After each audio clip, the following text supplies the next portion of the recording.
With there being so many areas to make gains in sport, it's only normal to question what's the one area that can have the biggest impact on performance, or just fitness in general.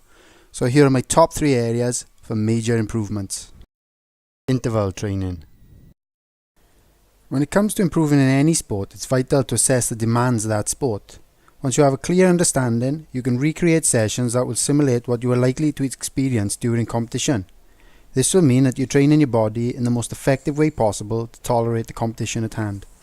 For my sport, cross-country mountain biking, I have to be able to push over threshold, recover in a very short time, and repeat for up to 2 hours. That's exactly what I'll do. Hard efforts, short recovery, with multiple sets lasting 2 hours long. Interval training forces the body out of its comfort zone, and with regular structured sessions, over time it will simply improve your body's ability to cope.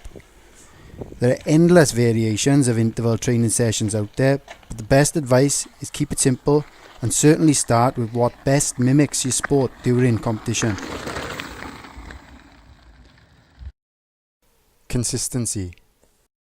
Keeping your training consistent will massively improve your fitness and conditioning, and will only improve your ability to tolerate higher levels of workload. The athlete that have had uninterrupted training for the last 6 months is more likely to beat a guy who's trained great but only from 1 week to the next. Best way to ensure this is get a training diary. In my opinion, every athlete should complete the training log. It doesn't have to be detailed, just a basic description of length and type of training and maybe a few words on how you felt doing it. This will then become great reference for you to look back on at a later date. Soon you'll see progress week on week, month on month, year on year, and will definitely become one of your most valuable tools. Besides, nobody wants to see an empty training day in their diary, do they? Nutrition. In my experience, what you decide to put in your mouth can have the biggest effect on performance.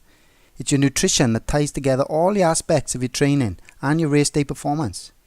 What you decide to eat can determine how good you feel during training, how quick you recover from your training, and therefore increasing the quality and level at which your training is being done. Even if your training stays the same and your fitness levels don't improve, if you decrease body fat levels, you'll see enormous jumps in performance. Fat uses oxygen, and unfortunately, oxygen happens to be a vital ingredient in sport. So if you're lean, it's a lot easier to be mean. Biggest problem is it's the number one area that requires the most dedication and discipline, and is most likely the number one sacrifice for even some of the best athletes.